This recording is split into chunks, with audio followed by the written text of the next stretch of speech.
Shalom Bapak Ibu sedherek ingkang kinasih ing Gusti Yesus. Sugeng kepanggih kalian kula Sialo Dewi Wian Kencana saking GKJ Magelang Klasis Magelang. Sakmenika kita sesarengan badhe mirengaken sabdanipun Gusti lumantar panyuraos Sabda Winedar. Dinten sakmenika Jemuah Wage 11 Juli 2025 Minggu Limrah. Waosan kapete saking Purwaning dumadi sekawan dasa setunggal, ayat 37 dumugi sekawan dasa songo. Lajeng Jabur selawe ayat setunggal dumugi sedasa, lan Lakone para Rasul 7 ayat songo dumugi 16. Kanthi jejer sih rahmat pangantinipun Gusti Allah. Nats punika kapetik saking Purwaning dumadi sekawan dasa setunggal, ayat 38. Apa iya kita bisa nemu wong kang kadunungan rohing Allah kaya iki? Perangan kaping 8 ngantos dumugi 12 ing sahadat 12 nelakaken pengaken ingkang ngengingi Sang Roh Suci lan pakaryanipun. Dene pakaryanipun Sang Roh Suci inggih punika matrapaken wohing pakaryanipun Sang Kristus dhateng para tiyang ingkang pitados. Ngantos para tiyang wau saestu saged sami ngraosaken kawilujengan. Mirungganipun perangan kaping 8 saking sahadat wau mungel kawula pitados dhateng Sang Roh Suci.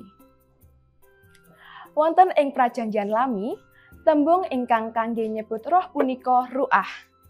Kados punapa ingkang dipun serat ing nas dinten punika, rohing Allah ugi ngginakaken tembung ruah. Wantahipun tembung ruah ateges ebahing hawa. Mila ruah inggih ugi ateges angin prahara.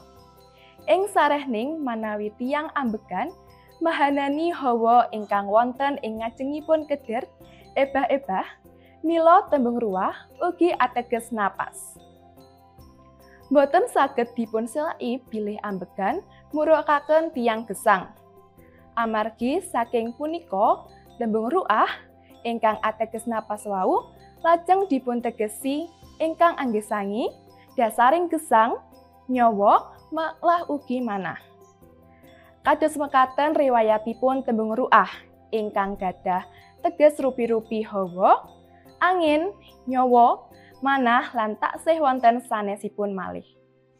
Mila nalika Yusuf dipun sebat kadunungan rohing Allah, nelakaken bilih ingkang nyagetaken Yusuf punika namun Gusti Allah kemawon, sanes karana pangertosanipun Yusuf pribadi. Punapa ingkang kedadosan punika saktemah ndamel Sang Prabu pringon gumun, lan malah muktekaken bilih Gusti Allah mesti nganti panggesangan umatipun lumantar cara ingkang boten miturut pangertosan manungsa. Punika wujud katresnanipun Gusti Allah. Kawula pitados dhateng Sang Roh Suci. Punika pengaken pitados kula lan panjenengan. Sang Roh Suci punika temtu Allah piyambak ingkang nganti panggesangan kula lan panjenengan senadyan wonten ing lelampahan gesang punika kathah perkawis ingkang gegirisi.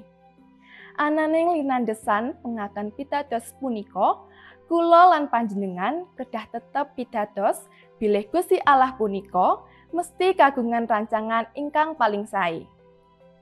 Sumangga nalika ngikraraken pengaken pitados rasuli punika kanthi saestu yakin bilih Gusti Allah mesti nganti kanthi kasaenanipun.